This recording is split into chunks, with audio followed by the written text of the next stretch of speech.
Hey guys, how's it going? It's February 19th, 2020, and we're at it again. I was a little delayed actually. This is is very interesting, a very exciting time actually, to be quite honest. Um, so TSW actually, and I appreciate Quincy for sharing this video. Um, TSW has certainly made some better changes, some improvements. I think they still have a long way to go. If they ever get that editor going, hopefully they will get that sooner than later.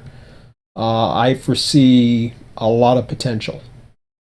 So I'm going to keep that in the back of my mind. There's a lot of things I like about the video that I saw tonight. It was a live stream with just a sneak peek at Oakville sub for TSW, and yeah, it got my attention for quite a while actually. But that's not what I was all excited about tonight, believe it or not.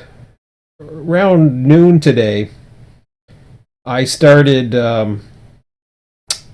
I started, and I swear I don't know why I didn't really come to this conclusion before. And it surprised the hell out of me actually, because I have tried so many different ways of trying to get Run8 to work, for an ideal situation like a smaller region. And one of the things about Niagara, not so much up by Hamilton area, which is a little bit different because there's a fair amount more manifest that comes through from between Bayview and Burlington West, which doesn't pass through Hamilton, but they do pass, and they don't go down the Oakville sub either. The Oakville sub, you might get the impression that there's a lot of freights that go down the Oakville sub. No, there isn't. Locals go down the Oakville sub. That's all that goes down the Oakville sub, other than passengers and commuters. That is a very dominant passenger and commuter route between Hamilton and it definitely goes to Aldershot. But there are some services that go to Hamilton, including some that come up to Niagara, my neck of the woods. But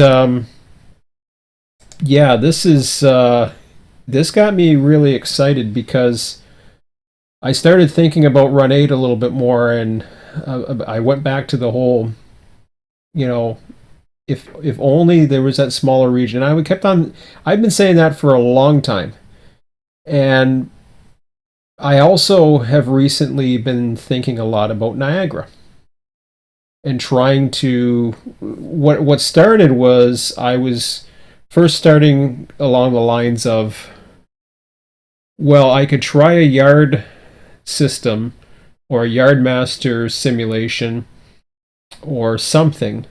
And I was actually getting close to actually trying some different ideas with that. And I even suggested or even thought that what I could do is generate, like use Run8 in the background and use one of the other yards to represent Port Robinson. Now it's kind of funny because I never went beyond that. I never thought of, what if I was to do something else with Run8 that is a little bit out of the box.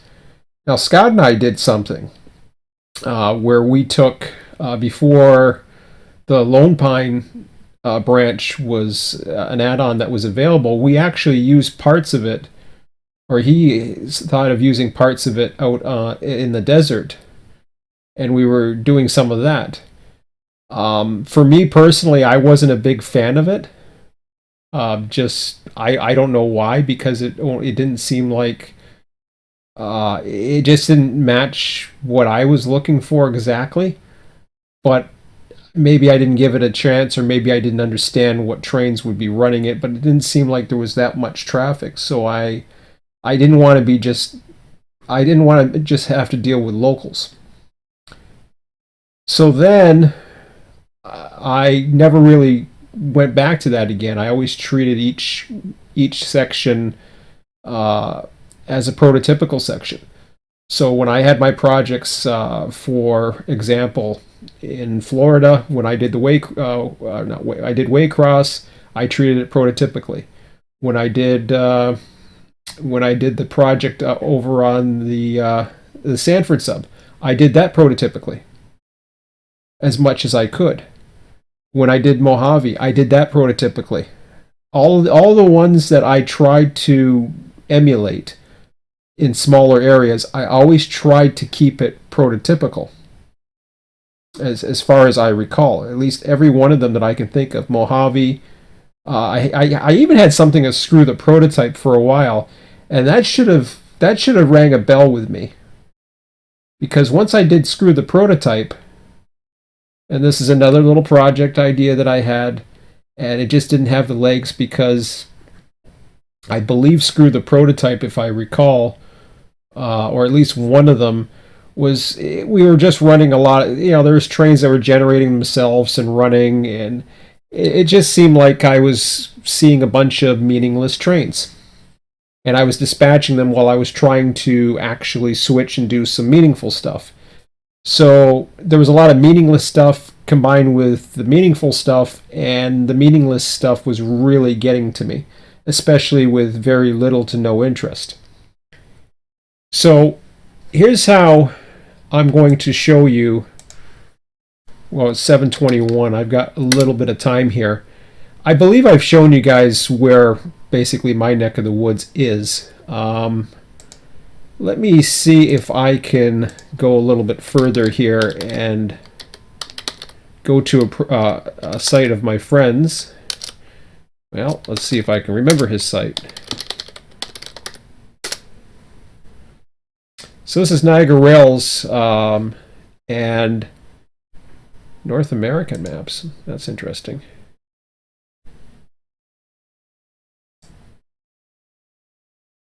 Canada, Southern Canadian, Northern Canada, Great Lakes region, Niagara region, Orange Book. I don't know about that one.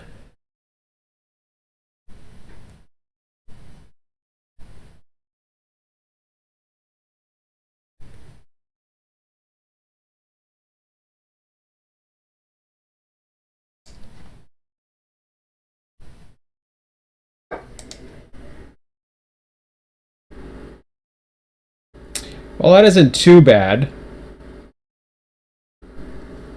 I'm surprised he's got some of those in there. So, that's not too bad, actually. Not exactly what I would call the essential map I'd like to use, but let's just see what else there is. There was another map. It wasn't a prototypical one, but I wanted to use a Central Ontario Railway. So these are North American maps. Niagara region trackage.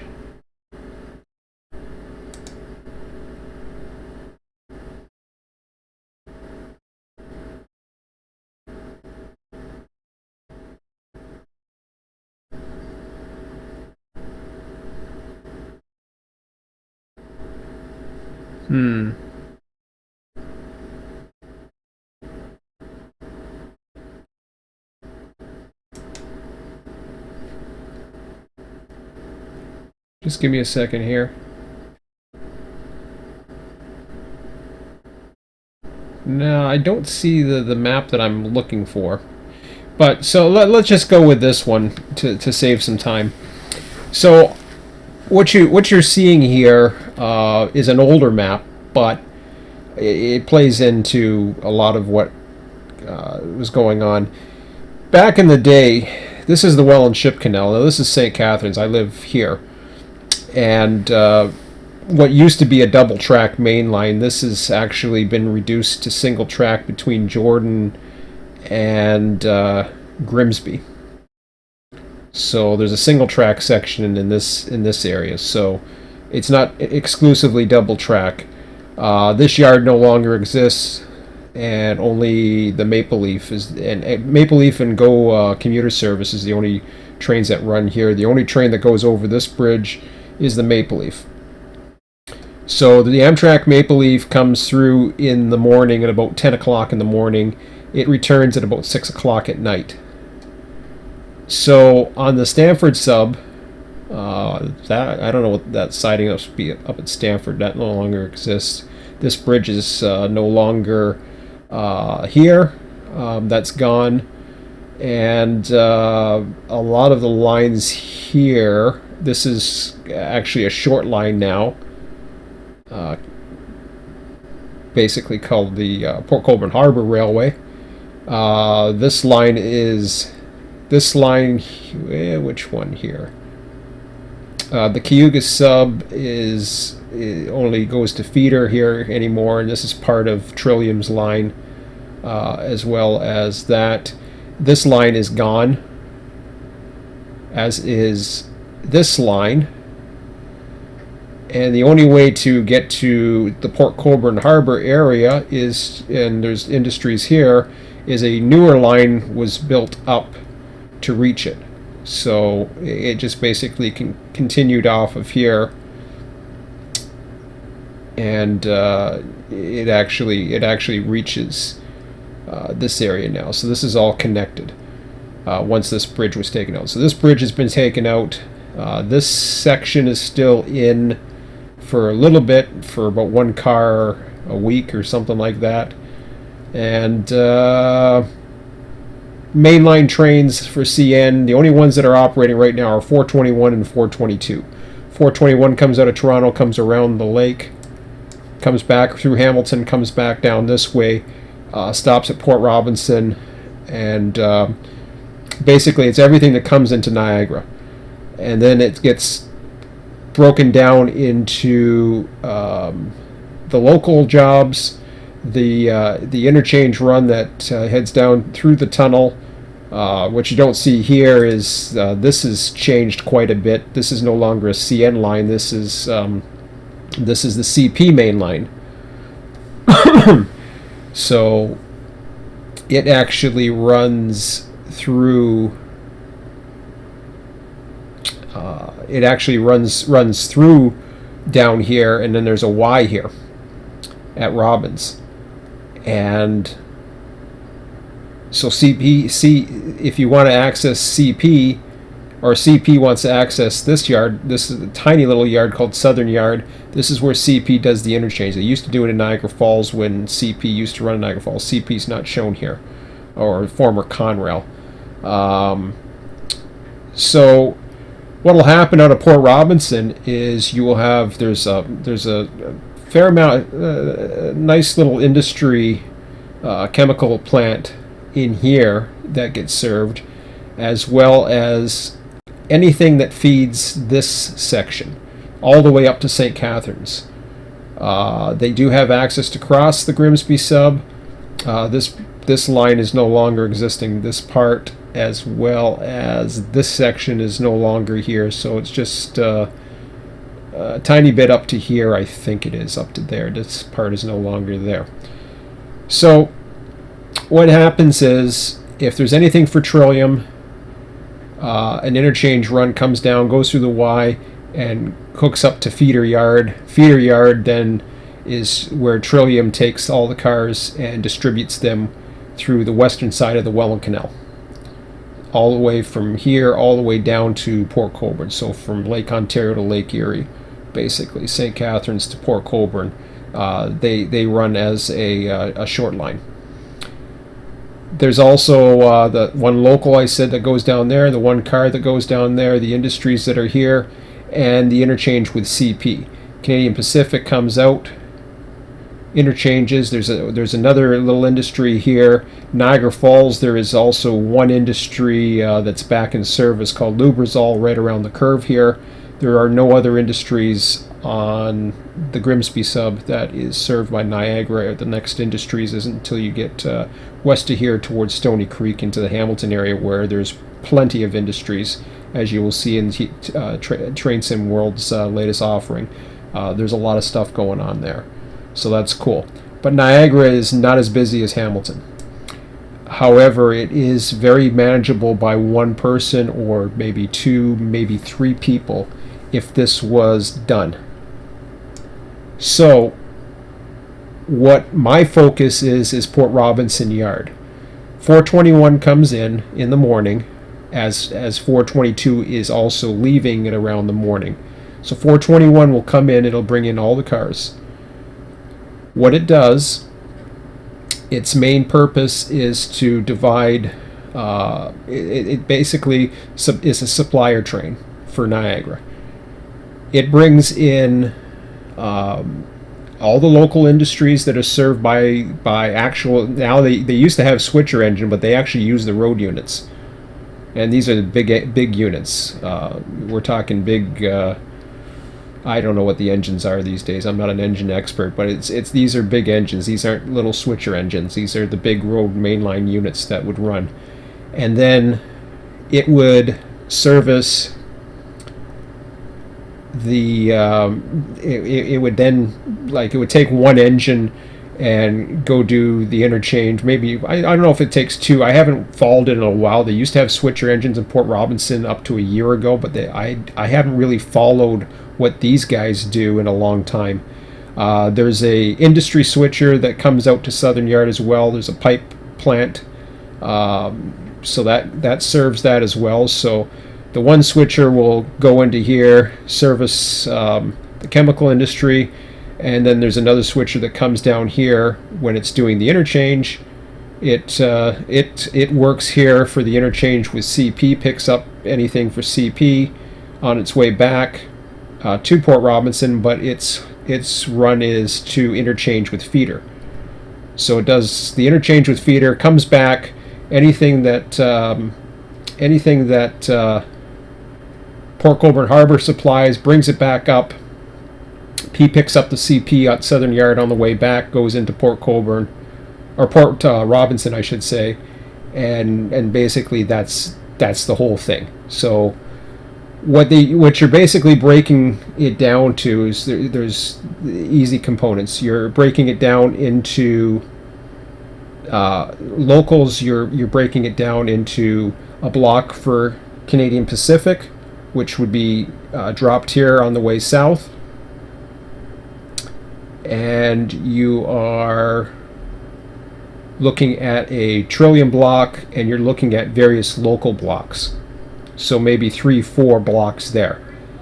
The big two, however, is the blocks that would deal with both Fort Erie and Buffalo, New York. Buffalo, New York is right across from here. My buddy's coming down for the stuff here, so. See you. Bye. So hey bud. Hello. What's up? Not much. I'm just doing a live stream because I got lots of ideas going on. So you can probably join them real quick. So I'm only going to be about 15 minutes. All right. Good. I needed a snack. Can you give me a water if you don't mind, Yeah, please? no problem. Alrighty. Thank you, bud. So yeah, I'm just Emmett. I'm just explaining what Niagara does. Yeah.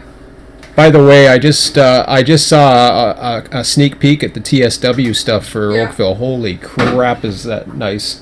Cool. Yeah, I'll talk about that later on. But anyways, I'm not getting TSW anytime soon, but it is promising.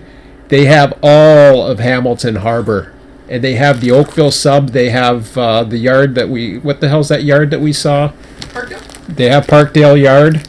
They have the CP line that goes underneath and joins in. They have all. They have the joint of the CP line? They have all the trackage. They have the Hamilton sub. They did it. They did it all. What? They got everything.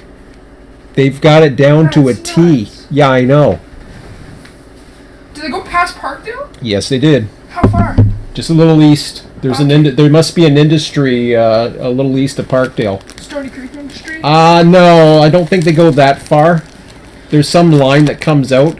I'll show you the video sometime. You'll be kind of impressed by it. So anyways, as I was saying, what happens is then in the later afternoon, after all the locals have done, there's a job that comes out of here, and he has two blocks. He has one block for Fort Erie for NS, which he drops at Fort Erie Yard, and NS comes across and does a live interchange with them. So they exchange cars. Meanwhile, he takes the rest for CSX in Buffalo. Train then returns in the evening after it switches Frontier Yard, comes across, picks up its cars that NS left behind for them. They come down back into Port Robinson, and that's the end of the day's freights for CN. 422 is then basically anything outbound 422 now takes. Now there used to be a little bit more involved in it because it was more than just 421 and 422. You had 330 and 331. 421 and 422 is Toronto, whereas 330, 331 is to and from Sarnia. Sarnia, if at Bayview Junction, what they call the cow path, would run up to Sarnia, Port Huron, Michigan, serves Sarnia, London, Ontario, Brantford, various places along there. But that train, so you had a little bit more involvement on what was coming out, and then you had two supply trains coming in. Both 331 and 422, which is opposite numbers, but they're going in different directions. One's west, one's east. That's why. So 331 and 422 would go their separate ways, but they would be outbound trains. They would run in the morning, whereas 422 still today, or sorry, 421 still today also comes in the morning. The big difference was 330 actually came at night. In the evening around 10 o'clock at night. 330 and 331 was canceled about a little over a month ago. It's happened in the past. It'll happen again. Anytime the economy goes down or traffic gets low, they will annul that train. They will just stop running it. And now it's a combination of both Sarnia and all the traffic goes to Toronto. Then they work it out from there and bring it on some other trains or whatever. So, which makes it a lot easier, makes it a little bit less switching for Port Robinson, but it still makes a bit of a challenge. Ideally, if I was to incorporate something like this into Run8, it would go something like this. So what I can do, basically in Run8, I don't have the maps per se. I don't know why I don't have the maps. I should have them. Let's go into Mojave. So if I was to incorporate this into Run8, how would I do it? And this is how I would do it. I could go the northeast corridor, I could do a lot of different things, but basically what I would probably end up doing is either use Bakersfield Yard, which is close to Port Robinson. What's Port Robinson got, 14 tracks? Something like that. Yeah, so this is very close to Port Robinson, actually, but I think that is more. That looks to me a lot more like a Port Robinson. So what I would run is I would run trains up the. So 421 would come in from basically like Barstow area, but. Here's the catch, and this is the reason why I may have thought of it at one time, but I never really wanted to, because I always wanted to run a couple of mainline trains. I always wanted to have the Amtrak in there. I always wanted to have different things. But in order to get that to go, the latest spawn point, you either have to run the whole route or you spawn from Quantico. And I didn't want to, or Magadan, Quantico, is it? Yeah, Quantico. The spawn point is at Quantico. I wanted to actually have a pretty good run. Well, you can't do that with the spawn points that are in Run8, but here's the thing. I don't like how Run8 always put the trains together anyways, so I never really got the sense of liking how Run8 put it, because they put all the loads at the front, they put all in the back, and then the industries are all basically tagged up or blocked together, so it's really not as challenging to switch a Port Robinson yard. This is where RTS2 comes into play. Now, RTS, it doesn't have to go RTS2 because, quite frankly, I'm only making trains for 421, which would spawn. 422 would be built. 421 would be spawned in by a created train, which has to do with random waybills. The only other train I would have to spawn in is NS, which I could run an NS interchange, possibly. I don't know if I'd treat this as Fort Erie or if I'd look at something else, possibly. I don't know if there's another yard that quite looks like Fort Erie. Seiko? Nah, it's too small. You need something. You need something with a few tracks in it, at least.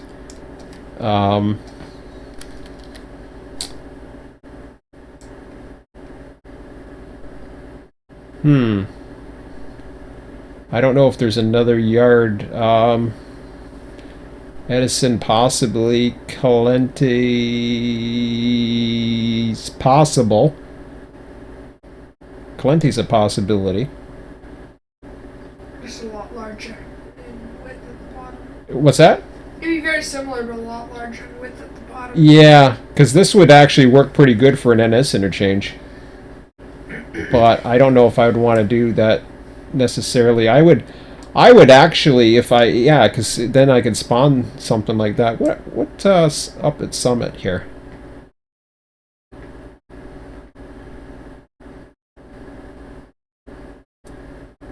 Well, Summit doesn't have. I thought Summit had something. Cable crossover to. Oh, okay. Here's Summit too. Nah. Yeah, I would need a little bit more than that too. I mean, there's a track here that extends that has a lot of bits, so it's possible to use Summit and then spawn something in and around North Track up by Monolith to represent Buffalo, basically. So you would run this section here, which isn't too bad, but yeah, it's a possibility. But that's the way I look at it. I look at, and then, you know, you got these industries in here, or at least some of them that can represent Trillium. Mm-hmm. You know what I mean? So the Buttonwell branch on page 12 could easily be a section of Trillium. That could be St. Catharines. Yeah. You know what I mean? Yeah. And there's a long section, and there's a lot of running to get down to some of these areas on the Buttonwillow branch. Is it Buttonwillow? Is that the one? Yeah. No. What's the Monolith one? There's one that comes out of Monolith too. There's Buttonwillow, but that's not the one I'm thinking of. What's the one that comes out of? Oh, I don't have. This isn't the latest. This is an older one. There's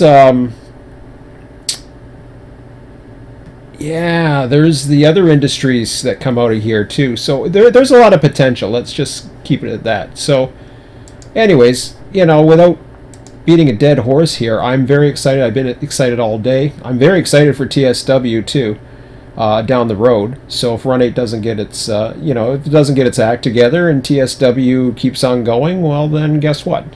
Eventually I may switch over to TSW, but Train Sim World's got a long way to go as far as I'm concerned. The eye candy's great. I don't want to just change over a system for the sake of changing over a system for one game, especially if it's a game that's only going to keep my interest for a limited amount of time. You can switch the entire harbor, which is a lot of track. It is huge, the amount of yards and industry that is there, and there's quite a few cars to play with, I might add, so it's very interesting. You'll have to check that out tomorrow with me, Emmett. You'll be pretty amazed. But anyways, that's all I got to say for now. I'm getting stuff ready here so that I gotta start my laundry, and we're gonna be watching wrestling in 15 minutes. So, but anyways, yeah, that's it. That's all I've got, Tom.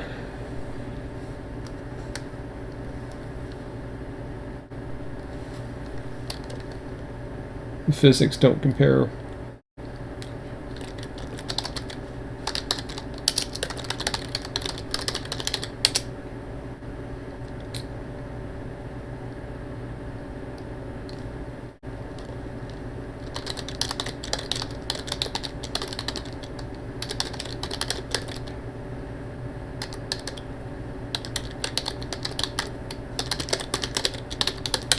Okay, guys, that's it for me tonight. As of tomorrow, tomorrow evening after 9 p.m., I'm going to start exploring this further. So I will get that TSW stuff out of my head, and then I'll just wait and lie low and wait and see. But TSW, if I didn't have a train simulator right now, I probably, and if I could run it, I probably would be picking that up. But for now, it's not something that I'm in a rush to pick up. There's a lot of I think there's still a lot of improvements. If they get a editor, which they've been talking about for years, but if they can get an editor into that system, and you're able to have activity generators, and I'm able to actually write some code in Unreal 4, which I own. I certainly have a copy of Unreal 4. If I'm able to access that and be able to generate my own cars and place my own consists, and then have some type of car forwarding system into there, that thing is golden. Suddenly physics don't matter. That thing would be definitely my choice. My choice. Absolutely. I wouldn't hesitate, because there would be enough probably for me to do in single player or whatever that would keep me going for a very long time. But as it is right now, it's very good eye candy. It's very interesting. I will keep a watchful eye, but for now, I got to focus on what I can do right now, and what I can do right now still is Run8, and I'm going to be putting Niagara into the Bakersfield area of Mojave. I was going to do the Northeast. I decided, I would have to take some double track sections and turn them into single tracks, and it's just a little bit sticky. Plus, I think there's just the way it's set up in Bakersfield works probably a little bit better for Niagara than it would for the Northeast, and just the way the tracks are. But I definitely considered it. Anyways, guys, that's it for now. I will see you tomorrow night, probably after 9 p.m. I'm going to be excited. I've been excited all day. I will be thinking about this for the next 24 hours. We'll talk to you later.